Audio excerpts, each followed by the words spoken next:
Amazon BSR বা best seller rank এটা নিয়ে আপনারা সবাই জানেন কম বেশি, এবং এটা নিয়ে অনেক বেশি মানুষ মাতামাতি করে। তো বিএসআরটা আসলে কি? বেস্ট সেলার র্যাঙ্কটা হচ্ছে যে অ্যামাজন প্রোডাক্টের পারফরমেন্সের উপরে বেস করে ক্যাটাগরি সাব ক্যাটাগরি ওয়াইজ একটা র্যাঙ্কিং অ্যাসাইন করে থাকে।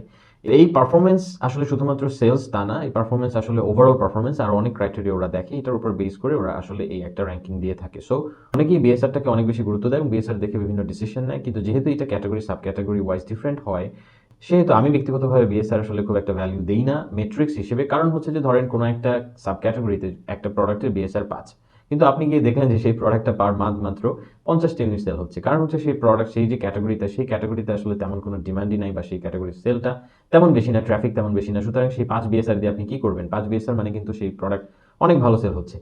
তো এই কারণে বিএসআর আসলে একটা কম্পারেটিভ ম্যাট্রিক্স। আমি গুরুত্ব দিই মূলত একটা প্রোডাক্ট প্রতিদিনে কি পরিমাণ সেল হচ্ছে, প্রতি মাসে কি পরিমাণ ইউনিট সেল হচ্ছে, এবং তার থেকেও বড় গুরুত্বপূর্ণ কথা হচ্ছে যে গ্রস রেভিনিউ কি রকম সেই প্রোডাক্টটাতে।